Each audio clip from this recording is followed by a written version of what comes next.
Hello, hello students and all my viewers. Welcome back to Inference Academy channel और आपका most loved and favourite topic जो चल रहा है डीमिस्टिफाइंग फिजिक्स सीरीज, उसको आगे बढ़ाते हुए आज हम लोग उसी क्रम में एक अनकॉमन सा टॉपिक लेकर आपके सामने प्रस्तुत है, रेडियस ऑफ कर्वेचर। जैसा कि हमने पाया कि जनरली टीचिंग मॉड्यूल्स और क्लास के टीचिंग्स में ये टॉपिक स्किप हो जाता है या इसका बहुत पार्टली यूज होता है, बहुत सिग्निफिकेंट तरीके से यूजेस इसका नहीं दिखाया जाता है।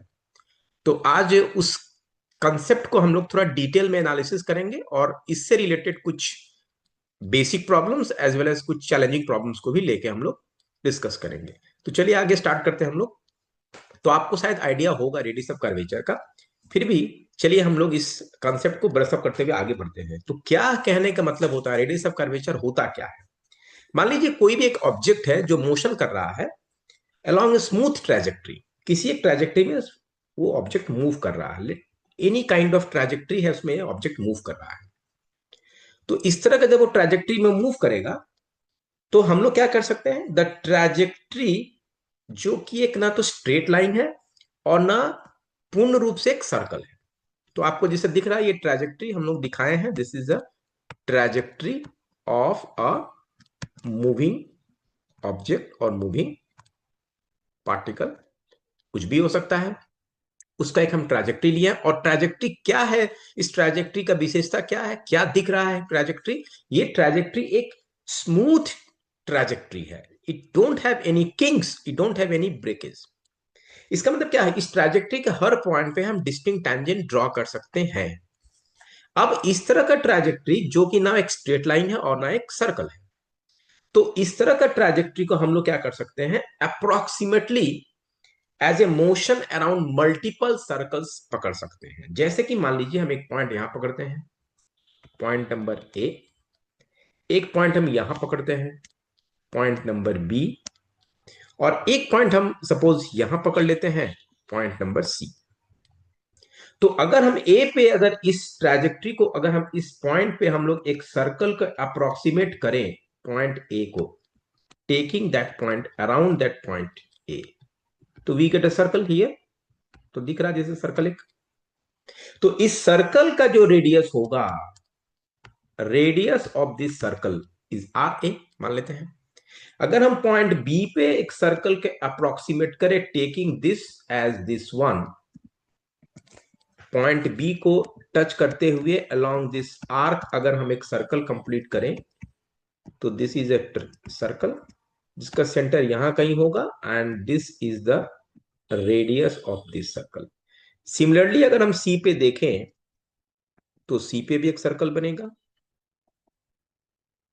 सी will also have a circle around this point, ये आर सी। तो हम लोग क्या बोले कि ये जो स्मूथ ट्रैजेक्टरी है, इस स्मूथ ट्रैजेक्टरी को हम लोग अप्रोक्सीमेट कर सकते हैं as a motion around multiple circles with different radius at every point. यहां याद रखिएगा स्पेसिफिक पॉइंट से पकड़ रहे हैं, इस ट्रैजेक्टरी में A B C these are some specific points. इस स्पेसिफिक पॉइंट्स पे जो हम सर्कल ड्रॉ कर रहे हैं, टेकिंग दैट पॉइंट, और इस पॉइंट के अराउंड एक हमको कर्व जो दिख रहा है, that curve is lying on that circle. ये देखिए यहां भी वो कर्व है, अराउंड बी एक हम कर्व पकड़ रहे हैं, आर्क पकड़ रहे हैं।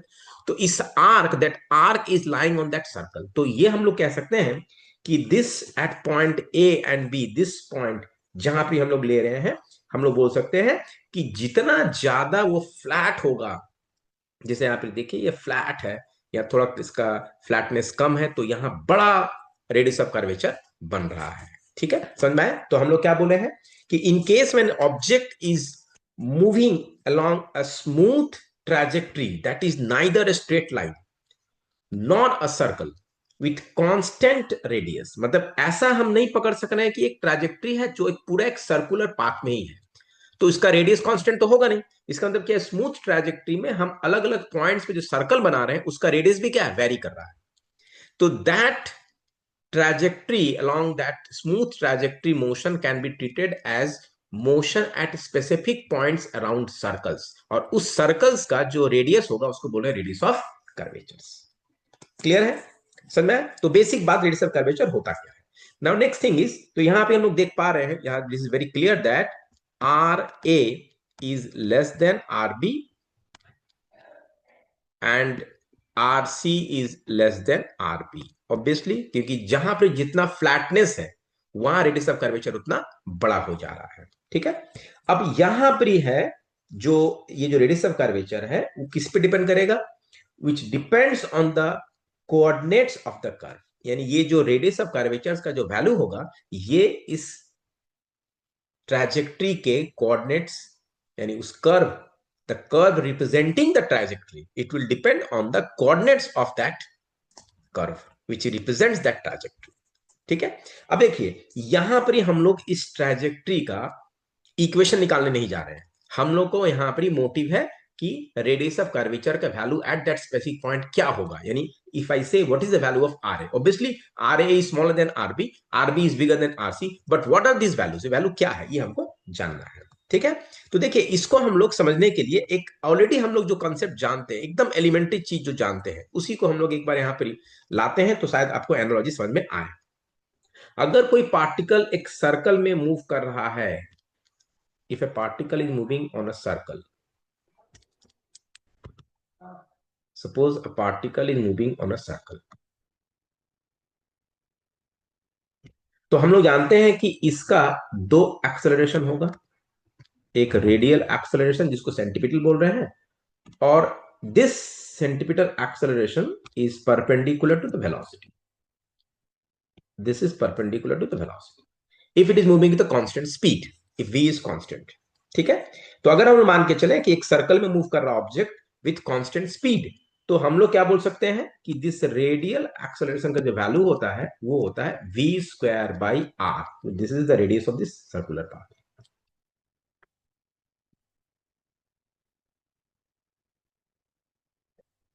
बाई आर, यानी यहां पर हम लोग क्या बोल रहे हैं, this R is equal to v square by radial acceleration, यानी यहां ये जो आर है ये सर्कुलर पाथ है, तो ये हम लोग बोल सकते हैं कि उसका यही रेडियस ऑफ कर्वेचर है, v square by R. That means if we know the radial acceleration at every point and the velocity, then we can find approximately the radius of curvature at that specific point. So this is one way, this is one way, this is एक तरीका है ये करने का। ठीक है, तो देखिए इसी से एलिमेंट्री आपके टेक्स्ट में क्लास में जरूर एक प्रॉब्लम डिस्कस किया जाता है, उसी को जस्ट हम आपको हिंट कर दें यहाँ पर, थोड़ा सा बता दें कि जैसे मान लीजिए एक प्रोजेक्टाइल को हम फेंकें at an angle theta, a projectile is being projected, suppose a projectile is being projected with a velocity v naught at an angle theta।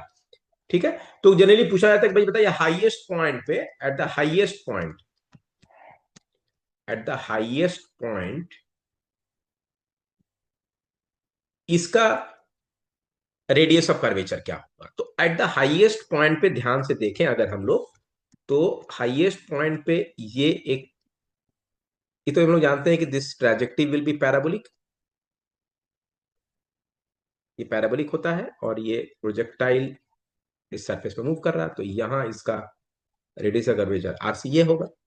तो यहां हम लोग ये जानते हैं कि हाईएस्ट पॉइंट पे जो वेलोसिटी होगा वो सिर्फ एक्स कंपोनेंट ही रह जाता है उसका वी एक्स, और यहां जो रेडियल एक्सेलरेशन है दैट इज इक्वल टू जी, ये तो होता है। और हम लोग जानते हैं कि वी एक्स जो होगा, and we know that Vx is equal to Ux is equal to V naught cos theta, ये तो पता है हम लोग का, because we know that in projectile motion x component of velocity does not change, तो हम लोग यहां से बोल सकते हैं this RC will be equal to velocity at that point, यानी हाईएस्ट पॉइंट वेलोसिटी क्या हो गया v x square by A R, तो वी एक्स स्क्वायर क्या है मेरा v naught square cos square theta by g. So this is the basic equation, ये हम लोग, ये आपको शायद पढ़ाया गया बताया गया होगा, हम जस्ट आपको यहाँ रिकैपिचुलेट करवा रहे हैं कि जो हम लोग कंसेप्ट जानते हैं वही चीज है, थोड़ा आपको रिकैपिचुलेट करवा रहे हैं कि चीजें आपको थोड़ा समझ में आए। चलिए अब हम लोग अगर बात करना चाहेंगे, इस तरह का मेरा पर्टिकुलर केस नहीं है, अगर मान लीजिए हम पूछना चाहेंगे कि what is the radius of curvature of this projectile at any time T, तो हमको एक पर्टिकुलर टाइम पे पूछ रहा है, देन दिस इक्वेशन यानी दिस रिजल्ट को हम वहां अप्लाई नहीं कर पा रहे, तो हम लोग वहां कैसे अप्लाई करेंगे, how will apply this one. तो चलिए इसका हम लोग एक जनरल एनालिसिस को समझते हैं। Let us come to the general analysis. तो जनरल एनालिसिस क्या है उसको पहले हम लोग समझते हैं, ठीक है। So let us take the general analysis. तो चलिए मानते हैं हम लोग वही जैसे हम लोग वो ट्रेजेक्ट्री पकड़े थे, ठीक है। तो हम लोग क्या पकड़ सकते हैं कि for a particle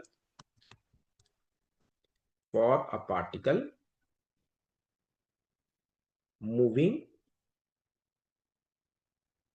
along a smooth curve, यानी जो कर्व हम लोग लिए थे along a smooth curve that is trajectory as shown above, as shown above। ये फर्स्ट फिगर में मान लेते हैं मेरा ये फर्स्ट फिगर है, figure number 1, this figure I am talking about. तो ये फर्स्ट फिगर में जो हम लोग एक स्मूथ कर्व लिए हैं उसके लिए हिसाब से हम लोग बात कर रहे हैं द एक्सेलरेशन, यानी उस पार्टिकल का acceleration, acceleration vector A can always be, can always be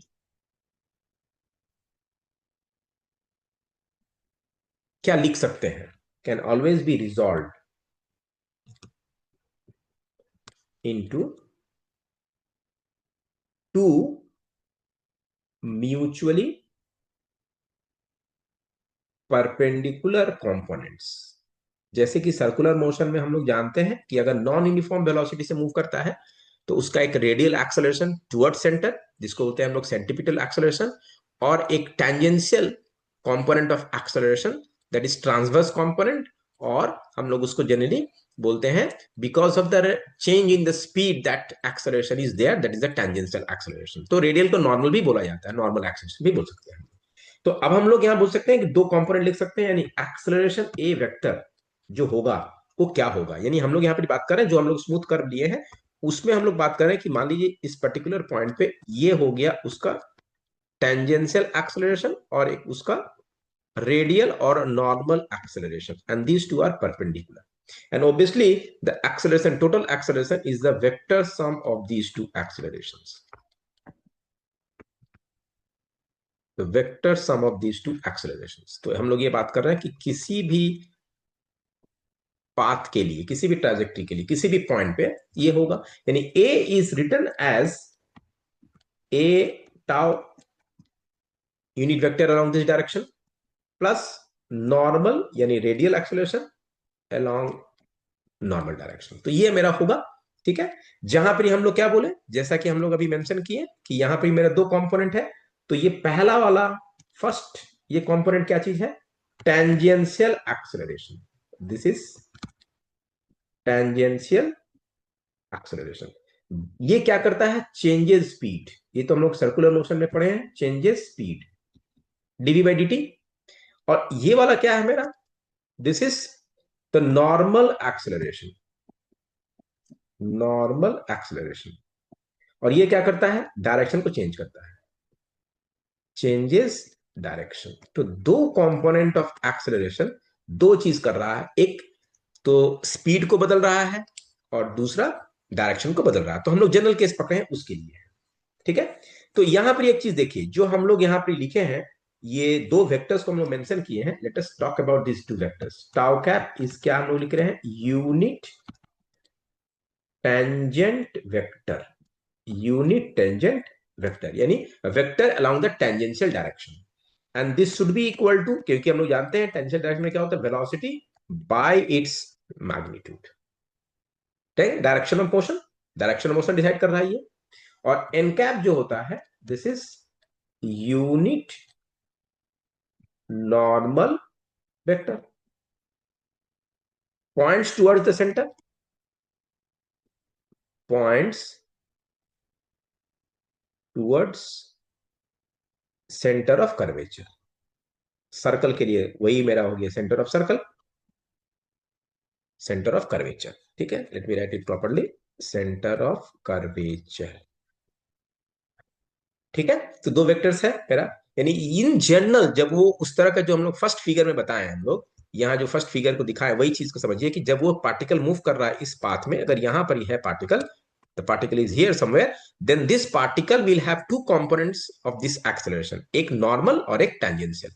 The unit vector along tangential direction is represented as tau vector, and the radial direction की तरफ में यानी towards center of curvature, जिसे बताया हम कि इसका सर्कल यहाँ कहीं होगा, सेंटर इधर कहीं होना है, ठीक है, that is below side of this curve. तो ये चीज हम लोग दिखाए हैं, ठीक है।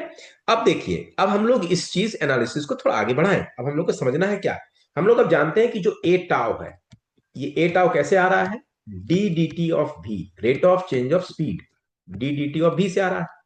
और जो नॉर्मल वाला है, जैसे हम लोग एकदम फर्स्ट एनालिसिस में दिखाए थे, ये था mod of v square by the radius of curvature.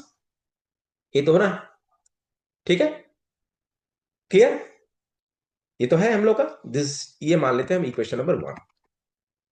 अब देखिए यहां हम लोग जो मेरा ये जो वेक्टर है इन दोनों का क्रॉस लेते हैं, वेक्टर v क्रॉस a, तो ये क्या देगा हमको, तो v क्रॉस a का मतलब यहां पर क्या हुआ, हम लोग लिख सकते हैं क्या, but we can write this one, radius of curvature के लिए हम लोग जब लिख रहे हैं यहां v cross a, in for this one we can write this as a tau times vector v by its magnitude. From here we are writing a tau, ठीक है, v क्रॉस a, तो v cross a plus v cross a n times इनका। देखिए एक vector का जो value था हम लोग लिख दिए हैं from equation 1, this is the value of the vector a, you see this is a tau, tau cap a n n cap. तो हम इस वेक्टर v क्रॉस a में क्रॉस प्रोडक्ट में a का वैल्यू हम बैठा रहे हैं, दोनों कंपोनेंट का वैल्यू बैठा दिए, ठीक है। Alright, now look at this one, क्या हमको मिल जा रहा है यहां पर, अब थोड़ा ध्यान देने की बात है, यानी इसका मतलब mod of v cross a will be equal to,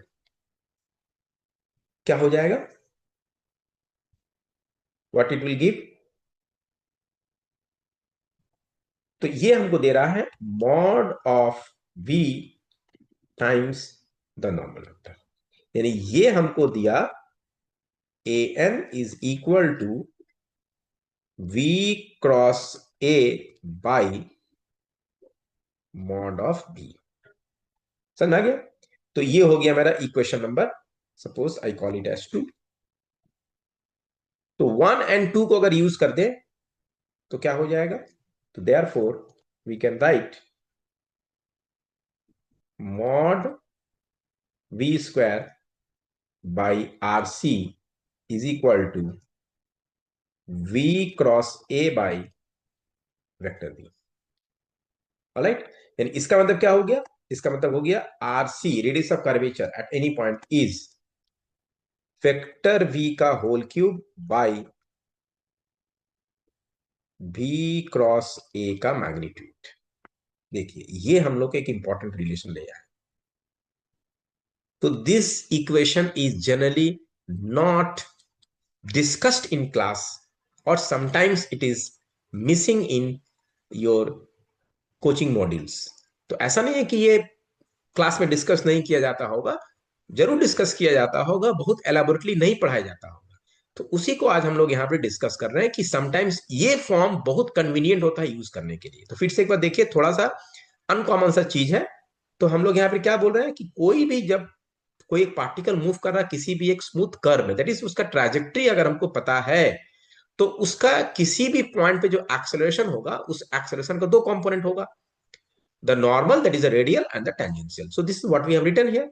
अब यहां पे हम लोग जानते हैं कि जो टेंजेंशियल वेक्टर है यानी unit vector along tangential direction is vector v bye its magnitude, क्योंकि हमको जानते हैं कि टेंजेंशियल कंपोनेंट की तरफ ही वेलोसिटी कंपोनेंट होता है, और normal vector points towards the radius of curvature of the centre.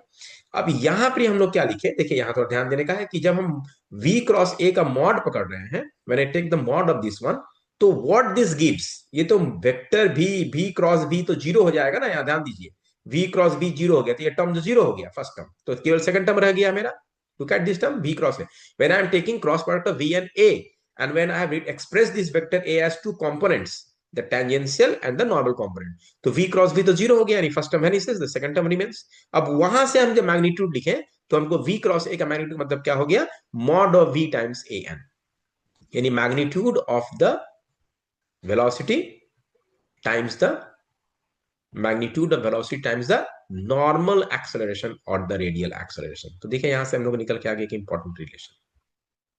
ठीक है, तो अभी अगर हम लोग इसी इक्वेशन को यूज करते पहले वाले प्रॉब्लम में, फर्स्ट प्रॉब्लम में, लुक एट दिस प्रॉब्लम जो अभी हम लोग यहां पर यूज किया, हालांकि हम लोग ये जो टेक्स्ट वाला तरीका था उसी को समझाए थे हम लोग यहां पर। तो in the first problem, if you look at this first problem, use this equation. ठीक है, यानी हम लोग बोल सकते हैं vector formula for radius curvature, this is your vector formula for vector form of radius of curvature, ROC. ठीक है, तो ये जनरली टेक्स्ट में या क्लास टीचिंग्स के दौरान मिस रहता है, इसीलिए हम डिस्कस कर रहे हैं इसको। तो I will request all students to be very attentive, और आपको थोड़ा ध्यान देकर इसको सुनना चाहिए। अब देखिए अभी हम लोग जो क्वेश्चन किए थे उसी को आप ध्यान दीजिए। तो यहां पर ही वेक्टर ये हम लोग पकड़ रहे हैं और ये है मेरा ए एन। तो दोनों के बीच में देख लीजिए, v क्रॉस ए जब करते हैं तो क्या हो जाएगा, v cross A, v A sine 90, क्योंकि दोनों बीच में एंगल 90 डिग्री, तो ये क्या हो जाएगा, वी ए। तो इक्वेशन क्या कहता है, R C will be equal to mod v cube by v A. तो बेसिकली क्या हो जाएगा, v square by this A N. यहाँ पर जहां जहां इक्वेशन लिखे हैं वहां मेरा मेरा वो क्या है, ए एन है ना। तो हम लोग यहाँ पर एक्सलेशन वाला बात ही नहीं कर रहे हैं, हम लोग क्रॉस प्रोडक्ट का बात कर रहे हैं हम लोग। तो ए यानी this is becoming A V square by A. अब देखिए ध्यान से, तो इक्वेशन को भी हम लोग यहाँ पर क्या लिखे थे, क्या हम लोग लाए थे जब फर्स्ट सॉल्व कर रहे थे वहां पर, लुक एट दिस वन, देखिए v square by A R आया है ना। देखिए सिंपली वही आया है, वी स्क्वायर बाई ए। तो v यानी उस पॉइंट पे वेलोसिटी क्या है मेरा, v नॉट कॉस थीटा, और यहां पर एक्सेलरेशन क्या है, g। Then we get the same equation. तो दिस इज मोर इंट्यूटिव, ये इक्वेशन जो वेक्टर फॉर्म है ये मोर इंट्यूटिव है। अब चलिए ये हम लोग जो वेक्टर फॉर्म ऑफ आरओसी है इसको थोड़ा और एनालिसिस करें, जो हम लोग कई जगह पे हम लोग को इसको भी यूज नहीं कर सकते हैं, तो हम लोग क्या कर सकते हैं। अब देखिए यहां पे आपको थोड़ा सा एक कंसेप्ट बूस्टर,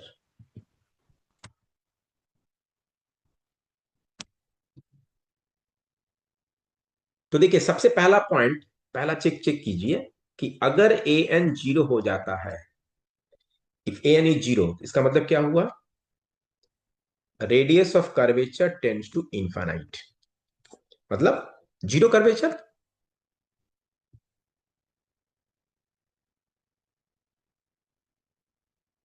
जब आरसी इनफाइनाइट हो जाएगा, when RC is, because AN, when this is zero, then RC is infinite, तो रेडियस उसका इनफाइनाइट हो गया, यानी जीरो कर्वेचर, यानी फ्लैट हो गया।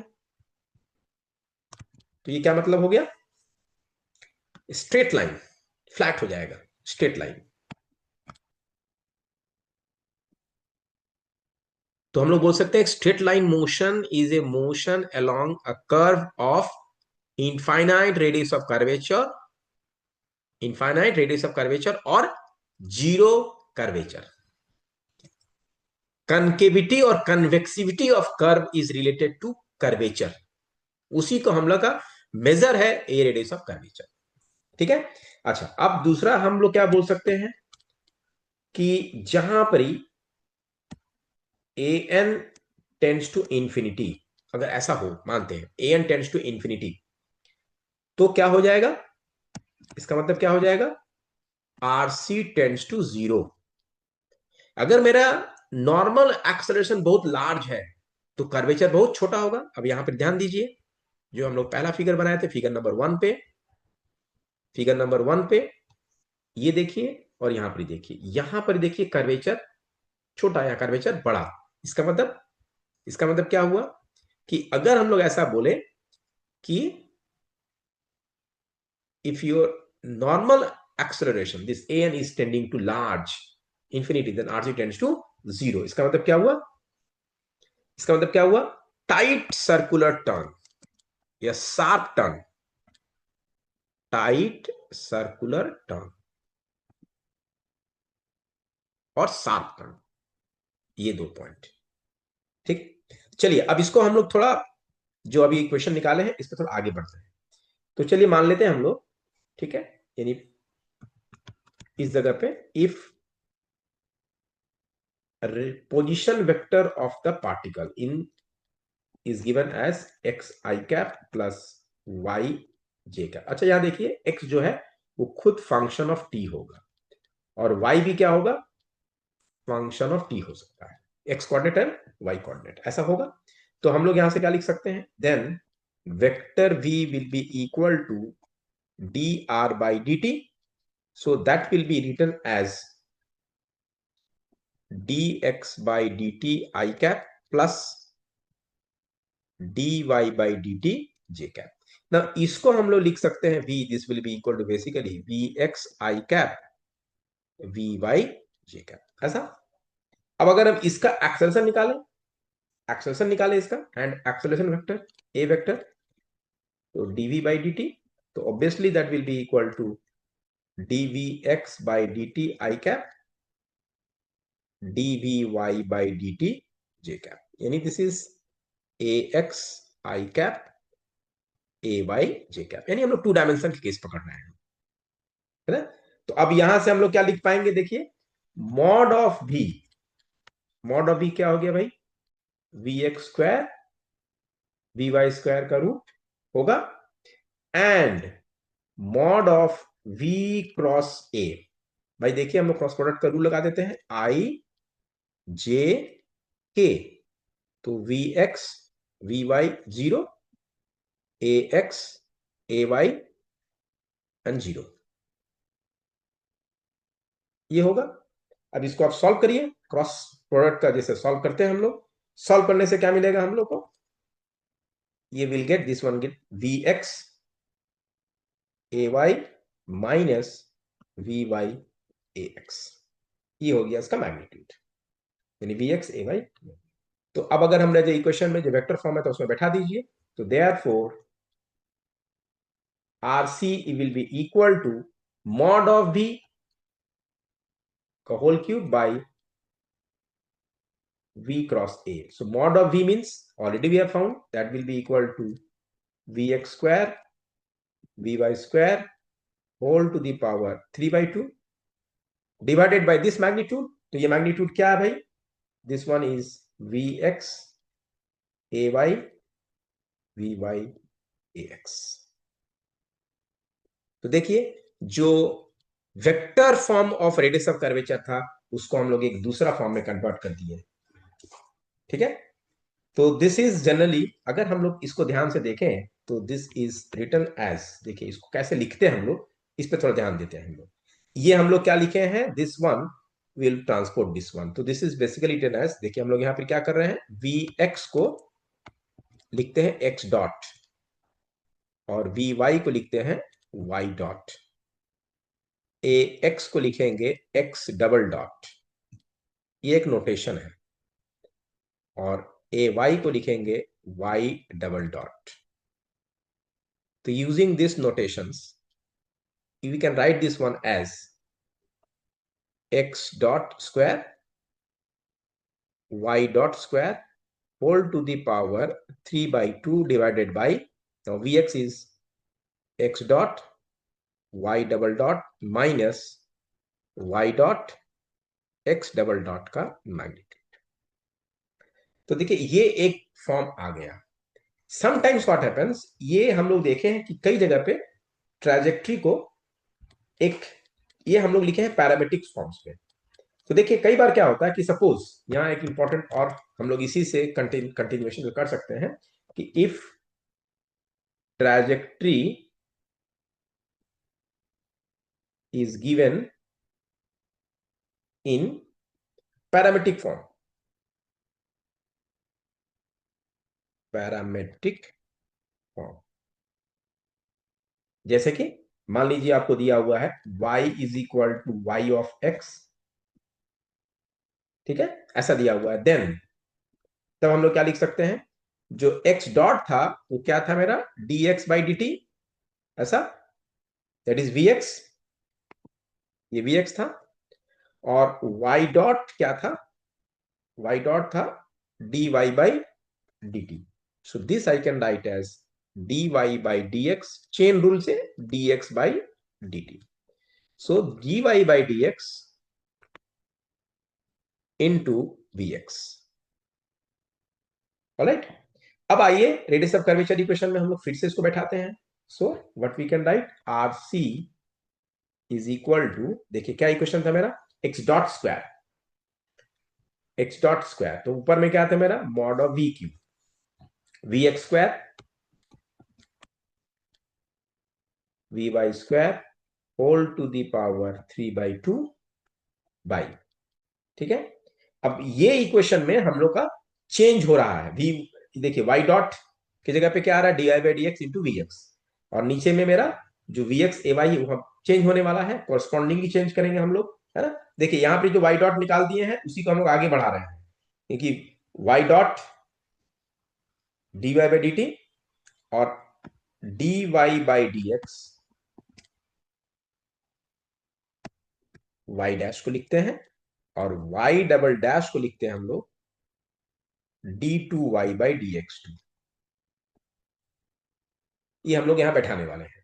तो अब देखिए बैठाते हैं हम लोग we x a y,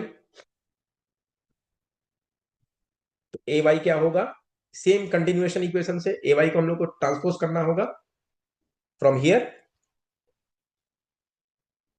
v x, let me do here y double dot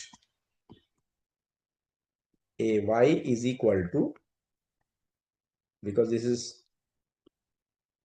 Y double dot is equal to d y dot d t, that is d v y by d t. तो d v y by d t क्या देगा, तो अब देखिए यहां पर हम लोग क्या लिखे थे इसको, that will be written as d d t of v x into d y by d x. तो वाई डबल डॉट क्या देगा, वाई डबल डॉट देगा हमको d v x by d t into d y by d x plus v x into d d t of d y by d x. तो यही chain rule यहां लगाए हम लोग, और अल्टीमेटली इसमें हम लोग इसको बैठा दें, ठीक है। तो इसको बैठाने पर when we substitute here v x a y v y a x, तो r C will be equal to 1 plus d y by d x का whole square whole to the power 3/2 divided by d two y by d x two, d two y by d x two. तो ये हम लोग निकाले हैं in terms of derivatives. तो देखिए तीनों फॉर्म हम लोग यहां पर ले आए।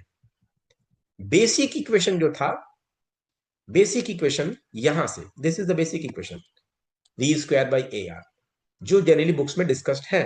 अब उसको हम लोग आज फर्दर डेवलप करके एक इंपॉर्टेंट वाइटल इक्वेशन में ले आए हैं, जिसको हम लोग वेक्टर फॉर्म में लिखे हैं mod of v b cross a. Clear है, ऑलराइट। तो चलिए इसी के बेस पे हम लोग कुछ क्वेश्चंस डिस्कस करते हैं। तो फर्स्ट क्वेश्चन आज का कंसेप्चुअल प्रॉब्लम नंबर 1, एक तो हम लोग ऑलरेडी दिखाएं आपको, बेसिक एलिमेंट्री क्वेश्चन दिखाएं हम लोग, ठीक है। तो पहला हम लोग आज एक क्वेश्चन लेते हैं इसी का कंसेप्ट को आगे बढ़ाते हुए। तो मान लिया हम लोग, चलिए problem number, concept problem number 2, CP2, ठीक है। तो क्या ले लेते हैं, मान लीजिए x a small piece of, a small piece of stone is thrown, ठीक है, with initial velocity of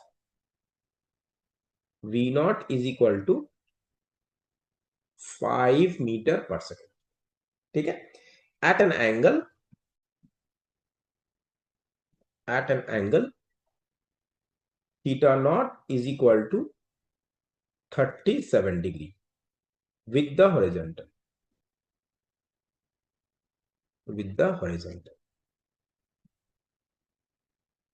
ठीक है। तो क्या निकालना है? Find RC, radius of curvature, for trajectory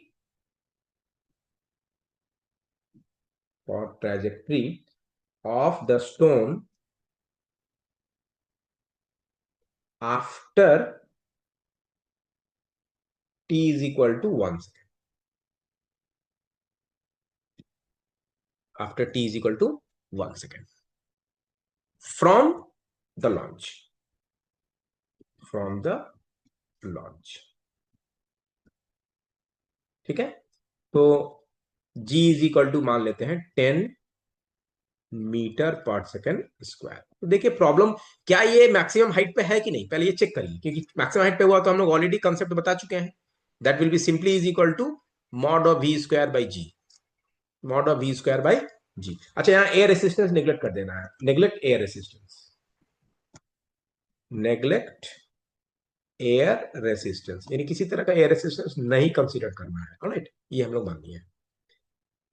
तो एक बार क्वेश्चन देखिए, गिव ए ट्राई।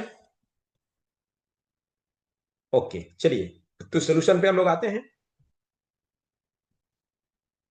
तो इसका टाइम ऑफ फ्लाइट क्या होता है? टाइम ऑफ फ्लाइट हो जाएगा 2v0 sine theta by g. तो 2 इंटू वी है 5, और साइन थीटा मीन साइन 37, 3/5/10। तो कितना हो रहा है? 0.6 सेकेंड। अच्छा, इसको टाइम को बढ़ा देता है, वैल्यूज 15 है कि 25 दिए हैं? 25 मीटर पर सेकेंड, 25 मीटर पर सेकेंड। ये 25 होगा यहाँ, तो 5 × 10, तो that is equal to 3 seconds. Alright, so this is equal to 3 seconds. तो ऑब्वियसली ये इसका जो मैक्सिमम हाइट पहुंचने का टाइम है वो 1.5 सेकंड होगा। तो यहाँ पूछा 1 second, that means it has not reach to the maximum height, तो हम लोग को फॉर्मूला अप्लाई नहीं कर सकते हैं। ठीक है, तो यहाँ पे थोड़ा सा क्वेश्चन में वैल्यू को याद रखिए। V not initial velocity 25 metre पर second at an angle 37 degree, यानी ये क्वेश्चन में बोल दिया गया है कि ये वाला angle, this angle is 37 degree with v naught 25 metre पर सेकेंड, ये हमको दिया हुआ है। तो obviously this projectile has not reached its highest point, क्योंकि ये हाईएस्ट पॉइंट पहुंचने के लिए, यहां पहुंचने के लिए इसको 1.5 सेकेंड समय चाहिए। लेकिन यहां पर आपको पूछा है trajectory before reaching the highest point, तो ऑब्वियसली हम लोग को अप्लाई नहीं कर पाएंगे। तो हम लोग को क्या चाहिए? v cross a by mod of v cube by v cross a. तो अब हमको जानना है कि what is the velocity after time t is equal to 1 second. तो ऑब्वियसली देखिए हम लोग क्या लिख सकते हैं, यानी हम लोग का वेक्टर निकालना है, वेक्टर v। तो vector v will be equal to v y v x i cap plus v y j cap. ठीक है, तो वी एक्स का वैल्यू तो फिक्स्ड है, वी एक्स का वैल्यू क्या हो गया? V naught cos theta i cap, और वी वाई क्या हो जाएगा? V naught sine theta minus g t j cap, यही होगा। So let us put the values. ये हो गया 25 इंटू 4/5 मीटर पर सेकेंड आई कैप, मीटर पर second i cap, plus 25 into 3/5 minus 10 J cap. तो सिंप्लीफाई करने से कितना हो जा रहा है? 20 मीटर पर second i cap plus 15 minus 10 5 metre पर second j cap. So obviously vector b मेरा आ गया। And what about acceleration? A vector, a vector क्या है भाई? ए वेक्टर तो हो गया g minus g j cap, that is -10 metre पर सेकेंड स्क्वायर जे कैप। तो अब vector form of ROC, vector form of ROC mod of, देखिए, mod of we cube by v cross a. Clear? तो अब देखिए यहां दोनों हम लोग निकाल चुके हैं, अब v क्रॉस ए हम लोग को चाहिए। So you have to find v cross a. So you have to calculate v cross a. तो v भी पता है हम लोग को, a भी पता है, तो v cross a will be equal to 20 metre पर second i cap plus 5 metre पर second j cap cross -10 metre पर सेकेंड स्क्वायर जे कैप। तो देखिए सेकेंड टर्म से तो जीरो हो जाएगा, तो आई क्रॉस जे, आई जे के, आई cross j is k. So 20 into this -10 is -200, -200 i cross j. तो आई क्रॉस जे कितना देगा? -200। तो mod of this b cross a का मॉड 200। क्लियर? तो v क्रॉस ए निकल गया, और मॉड ऑफ v यहां से देखिए, मॉड ऑफ v, तो मॉड ऑफ v क्या हो जाएगा? 20 स्क्वायर प्लस 5 स्क्वायर। तो 5 into 4, दिस इज 5 स्क्वायर, 5 स्क्वायर is 5, and 4 square 16, 16 plus 1 17। So this is 5 into √17 metre पर सेकेंड। तो अब यहां पर बैठा दीजिए। So therefore RC is equal to mod v cube by v cross a. तो मॉड v क्यूब मतलब हो गया 5 √17 का cube divided by 200। So that will coming out 5 cube is 127, 17 into 17 into √17 by 200।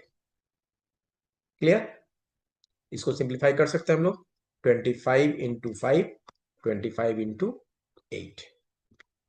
So 5 into 289 into √17/8 metres. इसको simplify कीजिए तो radius of curvature आ जाएगा। ठीक है, तो उम्मीद है ये स्टेप क्लियर हुआ। एक बार फिर से देखिए क्या कर रहे हैं हम लोग। आपको देखिए, सबसे पहले हम लोग यहाँ पर ही जो क्वेश्चन दिया गया इसमें हम लोग चेक कर लिए कि whether the projectile that is stone is at the highest point और not at t is equal to 1 second. देखिए जो पहला बेसिक प्रॉब्लम दिया गया था वहां हाईएस्ट पॉइंट पे था, इसलिए डायरेक्टली हम लोग लिख सकते थे v²/g। लेकिन यहाँ पे हाईएस्ट पॉइंट पे नहीं है, it is before the highest point, तो वहां पर रेडियस ऑफ कर्वेचर का वैल्यू वो नहीं होगा जो हम लोग फर्स्ट एग्जांपल में निकाले थे। तो यहाँ पर हम लोग पहले जानना पड़ा कि ये क्या हाईएस्ट पॉइंट पे है कि नहीं है। उसके बाद में हम लोग वेक्टर v को निकाले, और फिर वेक्टर ए तो पता ही है कि this is always vertically downward. इसके बाद ये कर दिए। इसका अलग तरीका क्या होगा कि आप एंगल को पकड़िए, एंगल कंपोनेंट निकालिए, उसके बाद ही उसका कंपोनेंट पकड़ के निकाल सकते हैं। ठीक है, जो हम लोग दूसरा फॉर्म में भी दिखाए हैं। Alright, clear? चलिए और एक क्वेश्चन लेते हैं हम लोग, conceptual problem number 3। This is conceptual problem number 2। So let us discuss one more problem, CP3। CP3, तो CP3 पे क्या है कि एक बड़ा सा स्फीयर दिया हुआ है,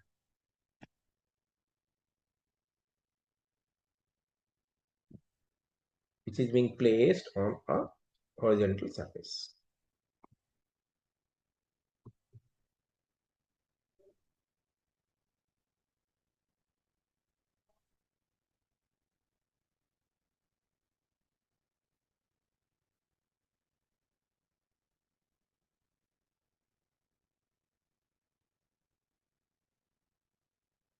इसका रेडियस पता है r। ठीक है, तो क्वेश्चन में क्या बोला है, let us right the question quickly. This is a figure, figure number 2। Question में क्या दिया जा रहा है, let us right the question. What is the initial velocity v of of an insect, what is the initial velocity v of an insect if it has to just graze, it has to just graze the highest point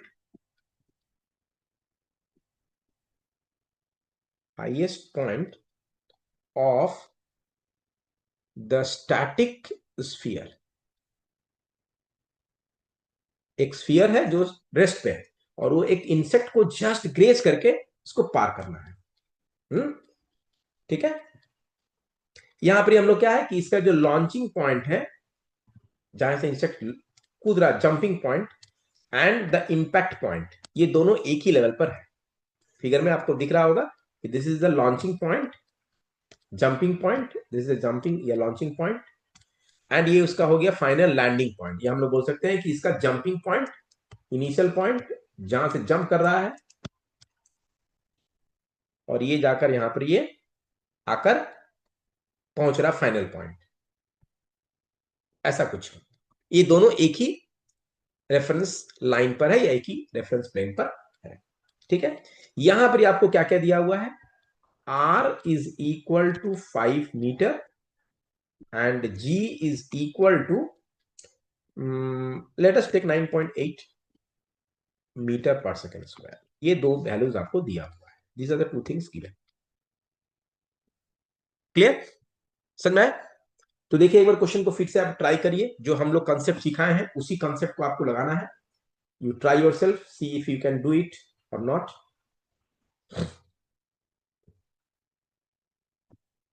ठीक है, देखिए if you can try yourself, give a try, तो हम लोग आगे solution पे बढ़ते हैं। तो यहां पर देखिए सबसे पहले समझिए इस जगह पर आपको जो दिया हुआ है values, look at the values given given, क्या क्या दिया हुआ है। हमको क्या निकालने के लिए बोल रहा है, व्हाट इज बीइंग आस्क्ड, क्या मिनिमम स्पीड ऑफ लॉन्चिंग होना चाहिए या स्पीड ऑफ जंपिंग क्या होना चाहिए इंसेक्ट का, so that it just grazes the top most point of the sphere और दूसरी तरफ पहुंच जाए। ठीक है।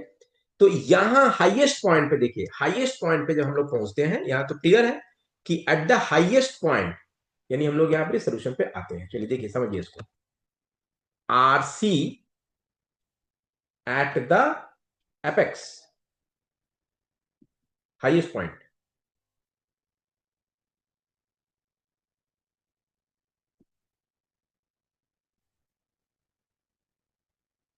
इज इक्वल टू क्या होना चाहिए, v x square by a n. V x क्या है मेरा, x component of the velocity at the highest point. समझ में आ रहा है, हम लोग क्या कर रहे हैं यहाँ पर सिंप्लिसिटी के लिए क्या मान ले रहे हैं कि ये है मेरा एक्स एक्सिस और इधर है मेरा वाई एक्सिस, ऐसा हम लोग मान लिए कि मेरा इस कोऑर्डिनेट सिस्टम के हिसाब से ऐसा हम लोग ले रहे हैं। तो यहां एक चीज समझिए कि इस जगह पर here a n is equal to g and R C is equal to r, ये हमको पता है। तो इसका मतलब ये हो गया r is equal to v x square by g. Clear, यानी यहां से हम लोग क्या निकाल पाए, from here we can say v x is equal to under root g into r, under root g into r. ठीक है, समझ में? तो हमको पूछा क्या है, इनिशियल स्पीड ऑफ प्रोजेक्शन। हम लोग x component of the velocity निकाले एट द हाईएस्ट पॉइंट। अब हम लोग ये जानते हैं कि x component of the velocity वही होगा जो initial component of x velocity होगा, यानी this is equal to u x, because x component में कोई चेंज नहीं आता है। ठीक है। अच्छा, यहां पर क्या है, highest point is at the height. Figure से हमको दिख रहा है कि एट द हाईएस्ट पॉइंट जो है, जब ये ऐसा करके चला गया है,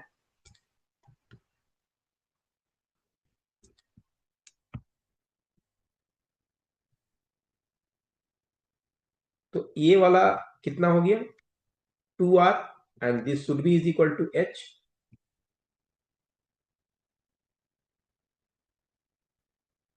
यानी हमको मालूम चल गया है कि इस इंसेक्ट का maximum height above the horizontal यानी लॉन्च लेवल। ठीक है, यानी हम लोग क्या बोल सकते हैं, here h is equal to 2r above the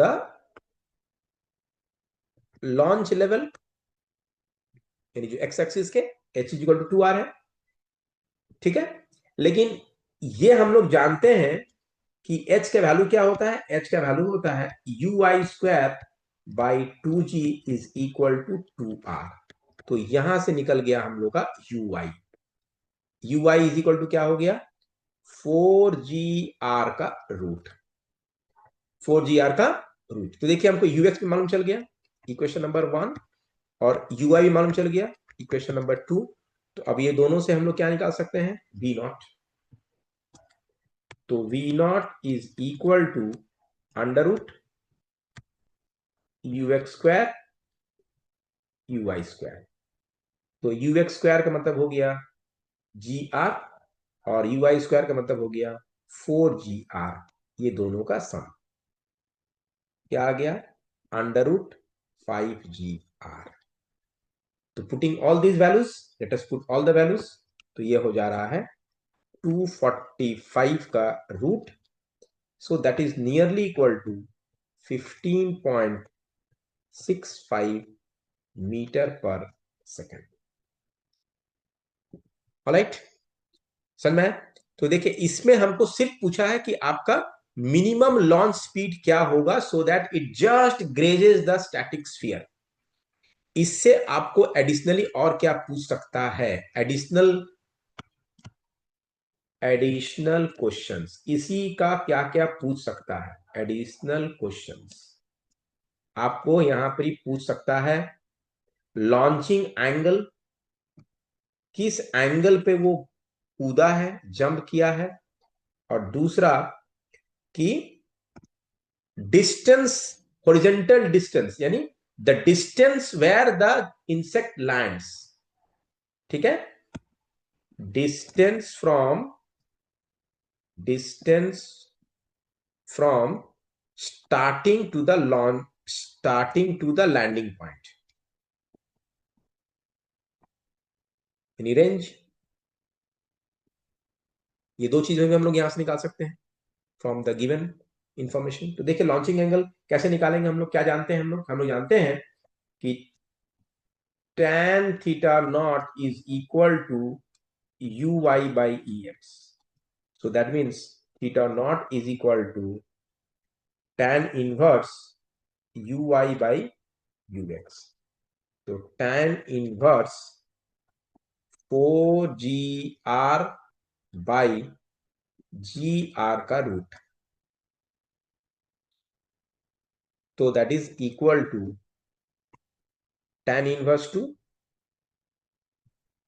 alright, so this is nearly equal to 63.4 degree. इतना एंगल पर उसको इंसेक्ट को जंप करना पड़ेगा। और जो डिस्टेंस कवर किया, range will be equal to 2ux uy by g. तो 2 इंटू ux था मेरा अंडर रूट